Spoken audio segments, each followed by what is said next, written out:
Hello friends, स्वागत है हमारे चैनल में आप लोग का एक बार फिर से।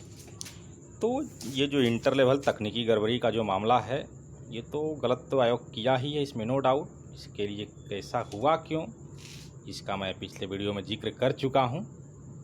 क्योंकि कई चीज़ें होती हैं।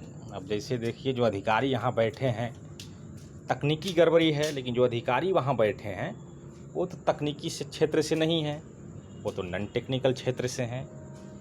सचिव हों या अध्यक्ष हों, 20 साल 25 साल पहले अधिकारी बने हैं, वो तो टेक्निकल फील्ड से निश्चित ही नहीं रहे होंगे। हिस्ट्री पॉलिटी से बन गए, तब उनको क्या पता सॉफ्टवेयर क्या है, कैसे है। आईटी मैनेजर जहाँ तक बात रहे तो भाई सचिव अध्यक्ष के ही दिशा निर्देश पर काम करेंगे। बहुत सारे अधिकारियों का तबादला हो जाता है।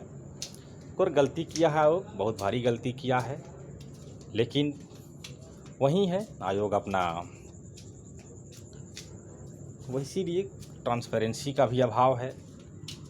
तो खैर, इसमें बहुत सारे लोग का डाउट है कि आखिर इन लोग को जब हटाना ही है तो लिया क्यों जा रहा है। क्योंकि जिनके भी रिजल्ट हैं, 1218 लोग जो भी हैं, इसमें से 90% अंडर एज वाले ही लोग हैं। ओवर एज तो बहुत ही कम है, अंडर एज ही हुए हैं। लेकिन अब सवाल है कि इन लोग को हटाना ही है काउंसलिंग में, तो लिया क्यों जा रहा है। तो उसी के बारे में मैं जिक्र कर रहा हूँ। तो आप लोग ये 2016 वाला नोटिस से बहुत भाली भांति अवगत हैं। इसमें जो नोटिस तो तैयार कर लिया, लेकिन उसके आधार पर वो सॉफ्टवेयर नहीं तैयार किया। जैसे अभी ESI इन्फोर्समेंट SI का जो इसका 29 अगस्त 2021 को एग्ज़ाम हुआ है, उसमें मुख्य परीक्षा हुआ था, उसके पहले PT भी हुआ था। तो उसमें भी कुछ ओवर एज वालों के लिए लिंक खोला गया था, लेकिन उसका सॉफ्टवेयर ऐसा तैयार किया गया था कि सिर्फ ओवर एज वाले ही फार्म भर सकते थे। अंडर एज वाले के लिए प्रोसेस आगे नहीं बढ़ रहा था, जैसे ही डेट ऑफ बर्थ डाल रहे थे। तो देखिए, जब उसको हटाना ही रहता, हालांकि बाद में तो हटाएगा काउंसलिंग में, लेकिन अगर उसको शुरू से ही हटाना रहता तो सॉफ्टवेयर ही वैसा बनाता। तो अपना नोटिस में एक लाइन लिख करके इस विज्ञापन की शेष शर्तें यथावत रहेंगी। इस सूचना के आलोक में ऑनलाइन आवेदन मात्र उन्हीं अभ्यर्थियों के द्वारा भरा जाना है जिन्हें उम्र सीमा का लाभ वांछित है। वो तो नोटिस में इस बात लिख करके अपना पल्ला झाड़ लिया है। अब इस नोटिस के लाइन का उपयोग कहाँ करेगा? देखिए, इस वाक्य का उपयोग काउंसलिंग में करेगा। इसके ऊपर का वाक्य का वह यूज कर रहा है, लेकिन अब काउंसलिंग में ही उस वाक्य को यूज करेगा। जैसे आप लोग देख रहे हैं, MVI की बहाली में भी न्यूज आया था, जिसमें 137 के 137 लोग ही विज्ञापन की शर्तों का उल्लंघन करते हुए पाए गए हैं। तो काउंसलिंग में ही पाए गए हैं। पहले तो आवेदन करते समय और रिजल्ट तैयार करते समय तो नहीं पाए गए, काउंसलिंग में ही पाया गया। जैसे उसका नोटिस देखिए, यही नोटिस है, 9/9/2021 को आया है। इसमें साफ लिखा हुआ है कि 137 अभ्यर्थियों के मूल आवेदनों एवं संलग्न कागजातों की जांच, प्रकाशित विज्ञापन में निहित शर्तें, बिहार परिवहन तकनीकी संवर्ग नियमावली में निहित प्रावधानों एवं विभिन्न वादों में पटना उच्च न्यायालय द्वारा पारित निर्देश के आलोक में 132 लोग को अयोग्य पाया गया। अब बाकी 5 लोग को भी यहाँ देखिए लास्ट में स्वीकृति योग्य नहीं है विज्ञापन की शर्तों के आलोक में। तो उस लाइन का यूज जो है, इस लाइन का यूज तो अभी नहीं कर रहा है, लेकिन वो पल्ला झाड़ लिया है और लिख करके कि हम अपना काम पूरा कर दिए हैं, हम ऐसे लोगों को फार्म भरने से मना कर चुके हैं। अगर वे लोग भरते हैं तो काउंसलिंग में उनको छांटेंगे और आवश्यकता अनुसार कानूनी कार्रवाई भी कर सकते हैं, क्योंकि एडमिट कार्ड पर तो लिखा ही रहता है। तो ये तकनीकी खराबी है, आयोग की गलती है, इसमें कोई शक नहीं। मैं इसका घोर निंदा करता हूँ। मैं पहले से भी निंदा करते आया हूँ आयोग का, जब से मैं टाइपिंग मैटर बार बार उठा रहा था। तो पता नहीं, सबका निजी स्वार्थ वहाँ भी था कि टाइपिंग किसी तरह से हो जाए, और तो हुआ भी। और उस बातों को मैं आगे नहीं बढ़ाना चाहता हूँ। उसमें भी यही था कि जब कैंडिडेट डिमांड किए तब नहीं कुछ बताया और लास्ट में बताया, वैसा ही कुछ है।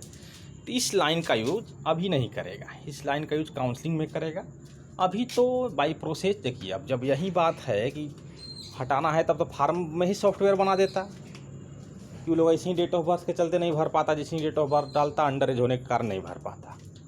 तो सॉफ्टवेयर की कमी है। और जैसा मैं बताया कि नॉन टेक्निकल फील्ड के सारे अधिकारी बैठे हैं, परीक्षा नियंत्रक बैठे हैं, तब उन लोग को पता नहीं है उतना कुछ। तो इस लाइन का यूज करेगा, और फर्जी कैंडिडेट को कोर्ट भी नहीं बचा पाएगा, क्योंकि ये लोग गए थे सुप्रीम कोर्ट तक गए थे, ऐसा नहीं है। माननीय सर्वोच्च न्यायालय तक ये लोग गए थे, लेकिन गलत ही होगा। जब आप लोग विज्ञापन की शर्तों का पालन कर ही नहीं कर रहे हैं तो कैसे आप लोग को योग्य मान लिया जाएगा। तो उस लाइन वही जो वाक्य है ये वाला बहुत ही अनमोल वाक्य है। इसके चलते बहुत लोग का लाइफ सेटल होने वाला है, करीब 500 से 1000 लोग का, इस लाइन के चलते, इसमें नो डाउट। और जितने भी लोग का रिजल्ट हुआ है 2016 वाले फर्जी का 63,739 जो 14 फरवरी 2020 को आया था, उस सभी लोग जनरल कैटेगरी से हैं। ओवरेज का तो कोई रिजल्ट नहीं होता, इसका मैं जिक्र कर चुका हूँ। लेकिन यही है, इसका यूज काउंसलिंग में ही कर पाएगा इस लाइन का, कि इस सूचना के आलोक में ऑनलाइन आवेदन मात्र उन्हीं अभ्यर्थियों के द्वारा भरा जाना है जिन्हें उम्र सीमा का लाभ वांछित है। शुरू से बस नोटिस आयोग सोच रहा है कि आयोग ऐसे कैंडिडेट भरे ही नहीं होंगे, तो अब तो चूंकि दोबारा में भी 1218 में ऐसे लोग को छांट सकता था, लेकिन जो पहली बार में 63,739 का दे दिया है, इसमें भी दे दिया। हाँ, काउंसलिंग में वो लोग का डाटाबेस अब मिल चुका है।